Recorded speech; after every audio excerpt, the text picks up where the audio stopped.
Not a lot of people have heard of this mysterious body of water named after famous English explorer Sir Francis Drake. Even though Drake himself never sailed through these waters, one of his ships did pass near this location and discovered a connection between the Atlantic and Pacific Oceans. That's how the area got named the Drake Passage in 1578. Soon enough, the passage became known for some mysterious disappearances. It got the reputation of being the roughest and most unpredictable stretch of water in the world. It's now known for its strong winds and rough seas, with waves that can reach up to 60 feet in height. The passage also has powerful currents with speeds never seen before.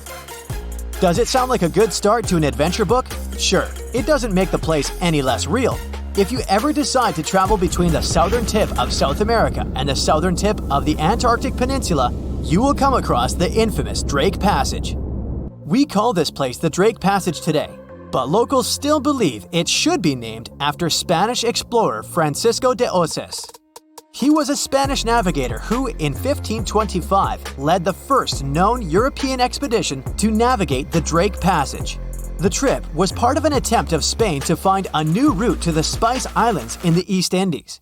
Oces and his two ships, the San Lesmes and the Santiago, sailed through the Strait of Magellan and into the Drake Passage, where they encountered treacherous weather and rough seas. Despite the difficulties, they successfully navigated the passage and became the first Europeans known to have done so. However, the expedition failed to find a new trade route, and the crew returned to Spain with no significant discoveries. Some years later, in 1616, another ship captained by Dutch navigator Willem Schouten made one of the most successful voyages through the Drake Passage. Despite the difficulties of navigating the often turbulent seas, eventually, the Drake Passage became an important part of international trade routes in the 19th and early 20th centuries. But this dangerous area holds many secrets. The record of one of the most famous events that happened here takes us back to the year 1914.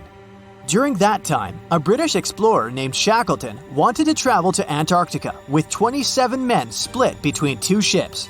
Those were named the Endurance and the Aurora. The explorers wanted to check out two routes that reached the continent.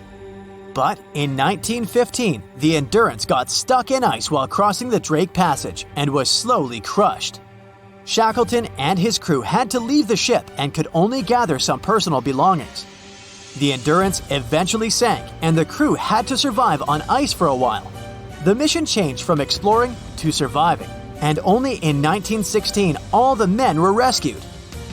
The Aurora suffered a similar fate. It also got stuck in ice, and 3 men were lost at sea before the rest of the crew was rescued in 1917. For many years, the ship Endurance was thought to have been lost forever. But in 2022, a group of specialists went on a trip to find it. They left from Cape Town, South Africa on February 5th. The leader of the group said it was most likely the most difficult shipwreck search in history. They used special equipment to find the ship under the water and then used a special underwater camera to take a closer look. The members of the team were sure they had found the Endurance because it was in a place where very few ships had ever been. Despite being 10,000 feet underwater, the Endurance didn't look so shabby. It was actually pretty well preserved for a ship that had been underwater for more than 100 years. The explorers were still even able to see the word Endurance written on it. But it's not just ships that have a hard time with the Drake Passage. A plane with 38 people on board seemed to have disappeared over the Drake Passage in 2019, according to the Chilean authorities. It's believed it hit the icy and rough waters of the passage. Rescuers used ships, planes, and satellites to search for the missing plane and its passengers in the area where it had last sent messages. But the harsh conditions of the Drake Passage made the search very difficult. The exact location where the accident had happened was eventually found, but there were no survivors. The Viking Polaris is another of those ships that got damaged in the passage, even though it was designed for tough conditions. It was faster than most ships and more stable because of special equipment that kept it balanced. One night, back in 2022, the waves were indeed big, but the ship seemed to be doing well in the rough weather. But then, on its way back to port in Ushuaia, Argentina, a rogue wave suddenly hit the ship without warning. People on board felt like they had been hit by an iceberg. Rogue waves are much taller than other waves around them, and they're very unpredictable. Scientists still don't know exactly why they occur.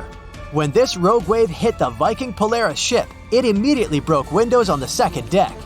Some people on board were hurt, but thankfully, most of them had been properly trained before boarding the ship and knew what they had to do in case of an emergency. The crew was also very good at helping the passengers. Most of them even claimed later that they would board the ship for the second time, despite such an unexpected experience. The boat eventually made it to the port without suffering further damage. What makes this region so hard to cross, though? For starters, the Drake Passage is a wide and deep area of water. It's about 500 miles wide and has a depth of 15,000 feet. Even the most experienced sailors who cross the passage every year say it can be dangerous, unpredictable, and even scary at times. And that's even considering the modern technologies we have today. The area is a mix of warm and cold temperatures, which can result in ravishing storms. Strong winds from the west push the water from the Pacific Ocean into the passage, creating waves and swells that can reach up to 30 feet or more. If accidents happen here, things can get ugly faster than anywhere else. The Drake Passage is a part of the ocean where the water is very cold and has strong currents. The bottom of the ocean there is also not stable, making it harder to find things like a plane or a ship. These days, we have modern technology that helps us feel safe, even when we're passing through rough seas. However, if you are planning to travel by boat to Antarctica, make sure you're ready for the rough sea in the Drake Passage, and for feeling a little uneasy. This can happen even to the most experienced of people when the waters are rough, but it's especially tough if it's your first time. Some people bring remedies to avoid feeling sick, like ginger gum or scented wristbands. Others find it helpful to look at the horizon. Test things out to see what works for you. Once you arrive at the Drake Passage, you'll be surprised to see that lots of different animals live there. You can see many types of dolphins, birds, whales, and penguins. The water in the Drake Passage is also good for small animals like plankton, krill, which bigger animals such as whales, penguins, and seals generally have on their daily menus. As you get closer to Antarctica, watch out for the South Shetland Islands. These might be the first pieces of land you'll see. They're also located in the Antarctic Peninsula and were first discovered in 1819 by British explorer William Smith. The South Shetland Islands are home to severe active volcanoes, including Deception Island and Mount Fenton. The islands are also where you can find a number of endemic species, including the South Shetland Islands Gen 2 penguin, which is only found on this piece of land. That's it for today. So hey, if you pacified your curiosity, then give the video a like and share it with your friends. Or if you want more, just click on these videos and stay on the bright side.